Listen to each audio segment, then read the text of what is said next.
Hey guys, it's Tiny Tom Logan back with another video for you, and today we're going to be taking our first look at the EVGA SRX. There's been a little delay with this because I've been waiting for another sample to come through, but we can finally get a good look at it. So we're going to have a look at this isn't the main review, this is just an overview of the board, to have a good look at it. Basically, it's to whet your appetite while I'm away testing, because I do have an immense amount of work that I need to do on this board. The initial review will be with two different sets of CPUs, which is the 2660s and the 2687s, both Xeons. A lot of people have been asking me, can we run these with normal kind of 390X CPUs and the like, and the basic answer to that is no, it's designed for Xeon processors. So we'll be doing it with those CPUs to start off with, and our regular 7970 graphics card, which is what we tested a previous Xeon board with, but it's also the kind of hardware that we normally roughly test the rest of the motherboards with. Then moving on from that, in a separate video, we will be digging out a pair of EVGA 690s, and that's a pair. So that's 4 cores in total, but obviously only 2 cards. And then we're going to be doing some, basically some SLI madness testing to see how much we can get this from. So that will be an overkill 3D video. But obviously we can see that this is quite a massive box. If I put my hand kind of in the middle of it, it's enormous. Or a water cooling fitting in the middle of the box. You can see that the barb is kind of dwarfed by the enormity of this board. Anyway, flipping round to the back, just to have a look. Now I know you're all screaming, get the box open, but you're going to have to wait. So, EVGA classified SRX supports Intel Xeon dual QPI socket 2011 processors. It's got the Intel C606 chipset, dual 6-phase digital PWM, 12 DIMM quad channel DDR3 1600 MHz, up to a total of 96 GB. Enthusiast layout, which means the PCI Express is down here, supporting 2-way, 3-way and 4-way SLI and quad fire. So you've got both NVIDIA and AMD support. 2 mini SAS ports, I'll show you what they are when we get the board out. EVGA V-droop control, that's all to do with basically overclocking and the power going up and down when being put under load. 2 gigabit Ethernet ports, and it's Intel gigabit Ethernet ports as well, which is quite a nice touch. I know it may sound a kind of little bit finicky, but I have found over the years that the Intel networking does seem to work better. Drivers are definitely better.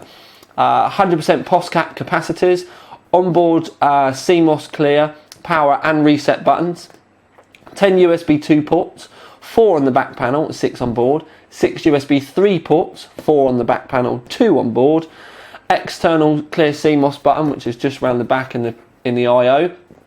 It's got Bluetooth connector, EVGA Elite motherboard tuner. It's got a Firewire header, dual 8-pin and dual 6-pin CPU power. Flipping it, that's a heck of a lot. Connectors for extreme overclocking, and EVGA EV boot support. Now the package apparently contains the board, the driver disc, which has got the EVGA Elite on it, the rear I/O panel, 6 SATA 3G data cables, 3 SATA power cables, 2-way SLI bridge, 3-way SLI bridge, 4-way SLI bridge, 4-port USB 2 bracket, 2-port USB 3 bracket, and then an installation guide and a manual. Now I have had this out the box, but it did arrive rather spangly and new. But we'll pop the sleeve off. Don't worry, we will be back. I'll put the box back down again in a second. Right, so line yourself up, Thomas. There we go. Right, so box. Pop it open and you just get met by a mountain of foam. Just makes you want to bounce around on it like it's a bunk bed in year 7 again. But when we remove the foam, no board yet. Basically met by the accessories. Now, accessories, we'll go through them one by one, and I'm going to chuck them on the floor and pick them up later. Driver disc, nice and simple. Nice that it's in a black case. Might sound strange, but they are normally always white. Never seen a black one before, so I quite like that. Rear I/O shield. Then we've got a visual installation guide, which is basically like a EVGA poster. EVGA, by the way, if you want to spell EVGA, I think it's lots of O's and then GE, EVGA. And then an installation guide again, like a normal written one. So they go down on the floor. Then we've got 3-way SLI, 2-way, that one's SLI. Where's the 4-way SLI? 4-way SLI. So we've got all the SLI bridges in here. Generally, the reason why they don't come with a crossfire cable is pretty much every AMD card that supports crossfire comes with a crossfire cable, or band, or however you'd like to put it. But if you have a look, it's kind of, you've got like a metallic kind of coating. This is, if you're familiar with EVGA stuff, a lot of their accessories come like this, but it kind of reminds me of some kind of like Chinese snack or something that you expect to get, like, I don't know, like or maybe, I'll tell you what it reminds me of. It's just kind of dawned on me, like a pepperami or something. But anyway, so we've got those. Then we have over here a USB 3x2 cable bracket, which is basically, so I don't want to open everything. It's a PCI bracket, or an expansion flipping port, whatever you want to call it. It's got a couple of USB 3s in the back, and then an internal USB 3 header. So you can install this in the back of the board somewhere, have the USB 3s external, and then you just run the cable inside to the case. These type of things, I have to admit, if you need extra USB 3s, fine.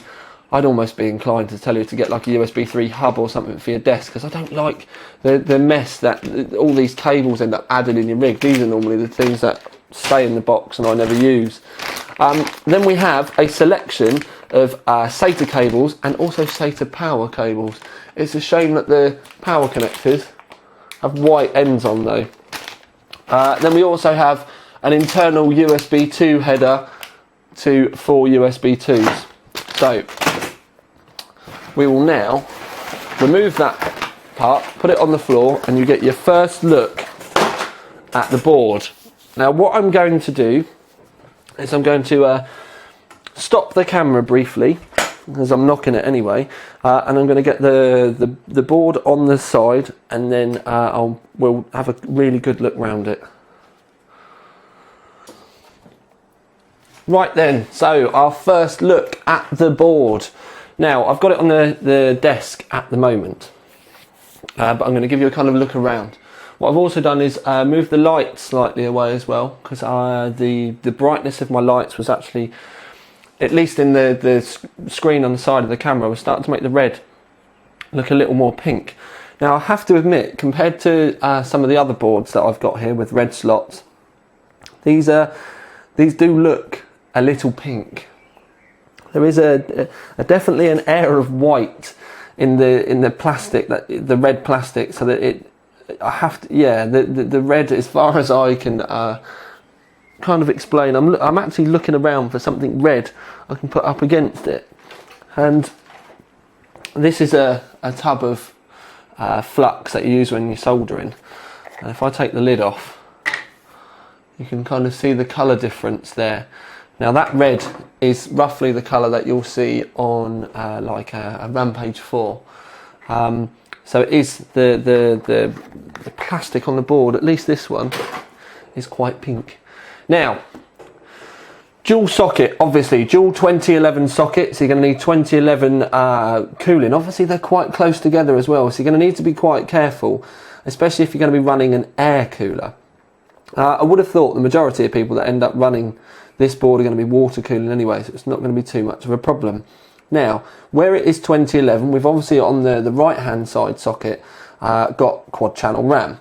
So we've got basically all of you've got two different sets of channels on either side of the board. Now on the left hand side one, you'll see that you've only got dual channels, so you can only run 4 sticks of RAM rather than the 8 on the other side. But if you have a look, if we count up the red slots, we've got 1, 2, 3, 4, 5, 6, 8 of the red slots. Now the idea with this is, and it is kind of a strange one, and I don't personally understand it, but it's for those of you out there, if you had an SR2, they say that you can run the RAM from your SR2 in this board. I think I personally would have preferred to have had the, the extra RAM slots. Mainly, really, because it does look a little strange having 4 on one side and 2 on the other. Maybe it's for the, the heat sink here or something, but yeah, it looks a little unbalanced. With me, for argument's sake, if I was to put something on one side of the board, I'd want to put it on the other side of the board, so it all kind of matches, and like I said, it looks balanced really.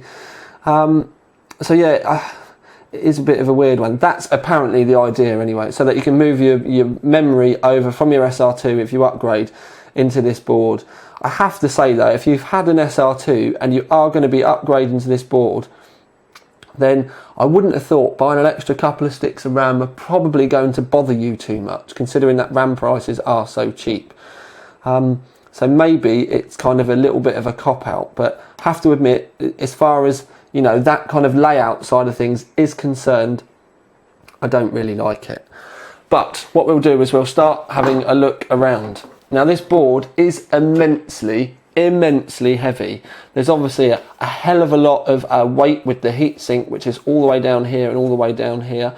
The MOSFET heatsinks aren't really going to weigh too much, but and it's because all the weight's down one side, it does feel quite unbalanced as well.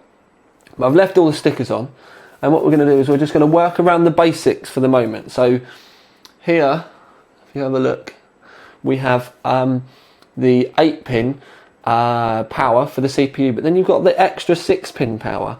Now the only thing I can assume there is that 6-pin power is going to be PCI Express cable, because that's really the only 6 pins that you're going to have. There's also another one there, which basically, if you're running multiple graphics cards with stupid overclocks, sometimes putting a little bit more power down the PCI Express can help stabilise. Now I've done 4 7970s in the past with massive overclocks, and I have to admit, having that in made no difference to the abilities of the overclocks at all. Didn't make it any more stable. The cards were getting enough power from the normal PCI Express feeds and the way through the board. So maybe if you're doing LN2 clocking or something like that, this may become useful. But for all those normal users out there that end up with a horrid cable coming up, or basically adding an extra cable in because they think they have to plug something into everything, wouldn't really worry about it. So if we turn the board around again, we'll go back to the other side. This is obviously on the where we normally, we've got the 24-pin here, but we've also got the 8-pin and then the other 6-pin for extra power for the CPU. This connector is actually quite strange because you can't overclock the 2011 Xeons yet. I'll say yet. It's not because I know that there's unlockable processors coming, but at this present moment in time you can't overclock them for toffee. This really again isn't needed because where there's no overclocking on them, that you don't need to be putting extra volts through to keep stuff stable. If anything, I was undervolting mine. So we've got the 24-pin power here, normal kind of 24-pin power as you'd expect it. A little bit lower maybe than expected, but obviously there's a heck of a lot of stuff right on the edge of the board here, so we've got that there. There's also, as far as SATA SATA connectors are concerned, we've got 2 SATA 6 and then 4 normal SATA 3. We've got an LCD poster. That's obviously brilliant for fault finding if you're having issues with stuff. And then we've got 2 SAS connectors. Now these SAS connectors, I'm quite familiar with these because I've got them on my RAID card, and you get the SAS connector comes out and then it goes off to 4 SATA connectors, or you can get two, you know, down to two. It doesn't really matter. There's quite a few different cables you can get for this, different colours, all that kind of stuff. It's the first time I've seen anything like this on what I would call a mainstream board. It's quite a novelty, really. But again, that's there. I can't really see many people using it. I can always see people using these. The only good thing about these is obviously when they're on the edge, they're going to be tidier. But as far as knowing what throughput we're going to have on these, I don't know yet. I quite literally will have to wait for the main part of the review for me to be able to tell you that. We've got a BIOS select switch, a reset switch, a power switch, and then a CMOS switch there. It's got CLS1, so I'm assuming that's a CMOS clear switch. Down the bottom, now these connectors here, I have to admit, I'm looking at them. It's PCIe slot, CPU and DIMM. Ah, right, okay, this is actually quite interesting. So, I'll get this on the, there we go. Right, so we've actually got the ability here to be able to disable PCI Express slots and then also disable DIMM slots on the CPU, each of the CPUs. Now, you may be thinking to yourself, why do I need to be able to disable slots and RAM slots? Well, if you end up not being able to get the system to post, it's either blue screening, won't start up at all. Say for argument's sake, you've got 4 cards in, all water cooled, all your RAM's water cooled, everything. You don't want to be ripping everything apart. So what you can do is hit one of these switches one at a time, try and start, doesn't work, turn it back off, change the switch, and you could actually work your way through these and work out either what graphics card was faulty or what RAM was faulty, if that was the problem. So those switches for fault finding are actually pretty damn good. Moving back down to the bottom of the board, we've got a USB 3 internal header, then we've got 3 USB 2s and then a FireWire. One thing I am quite perplexed about is if you have a look, the CMOS battery is under the heatsink, so you have to take the heatsink off to be able to get at that. Now, it doesn't happen very often, but sometimes CMOS clear might not work, and you just, for the sake of, you know, making sure that you've done it properly, you want to pop the CPU, you want to pop the CMOS battery out. You leave it out for half an hour. You know everything's been cleared, and you start again from scratch. I know quite a few overclockers that do it that way. Yeah, it's just sometimes it's just to know, so you know everything's been cleared properly. Again, if you've got a big bank of graphics cards in here and you want to do that, it could end up being a right pain in the butt cheeks, because you'd have to take everything out, take the board out, heat sink off. Could end up being a right pain in the derriere. Now, what we're going to do now is we'll have a look at fan headers. So we'll come back up, put my hand there so I can see. We have a CPU, we have a fan header there. These are all PWM, by the way. There's one there. There's one at the back. I'm just looking round so I can tell you on the fly. I don't think we've got any hidden underneath stickers. This side we have one there. One there. There's another one there. Another one there. And that's it. So if I put the board down so that you can see all of it, I'll point them out for you just so that you can see the locations again. Oh, no, back this way, Tom. There we go. Right, so locations. One there, one there, one there. There's one round there, one there, one there, and then another there. So that's your fan headers. There's a few other kind of motherboardy type headers and stuff like, but I'll tell you something, I'm just looking to see if we've got an internal audio, like the SPDIF connection. Oh, it is here. But I have to admit, I never ever use the internal audio connections, because again, it's adding loads of extra cables into the rig, and well, if you don't know that I like to keep stuff tidy by now, you never will do. So, back panel connectors. Obviously, we've got normal audio there with an optical out, 2 Intel Gigabit Ethernet, and 4 USB 3s.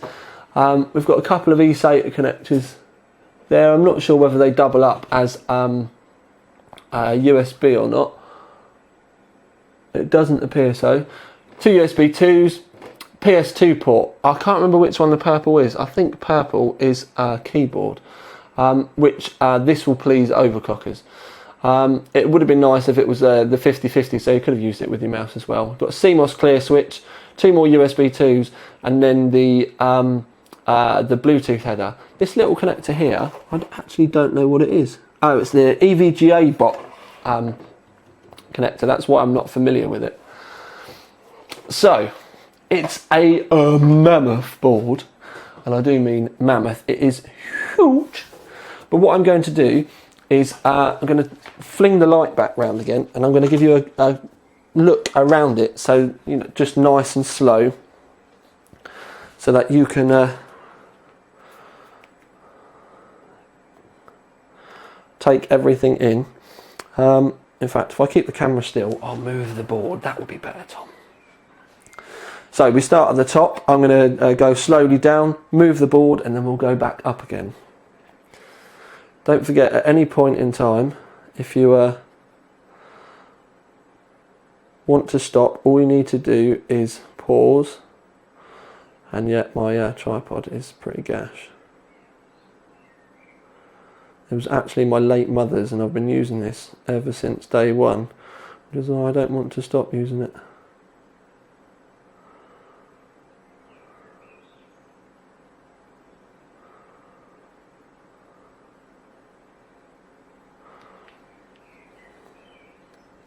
Right, so we've done that bit. I'll move it over, and then we'll pan back up again.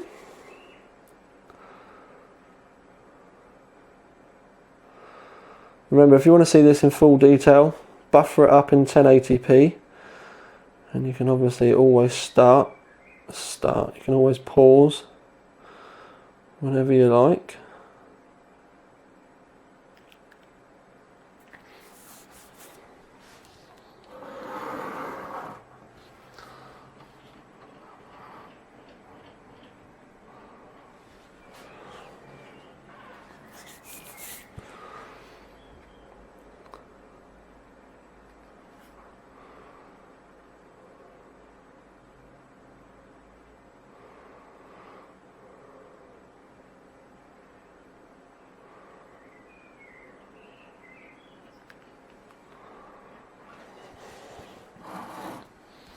This is kind of the interesting bit, really, for those of you wanting to have a good look around. Because if I zoom you in again, where I'm not holding it this time, you can see the connections there that I was telling you about.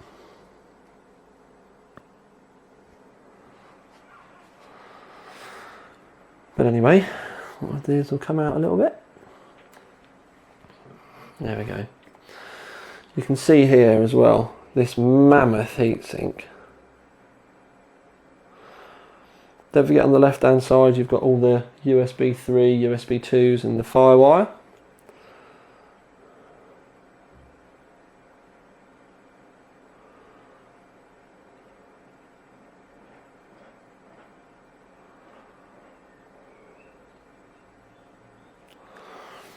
And I'm going to do one last look. And we'll do it this way around.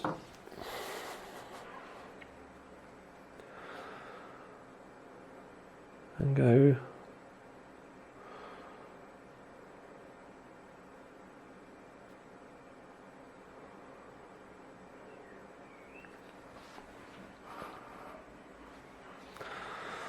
And that, my lovelies, is pretty much it.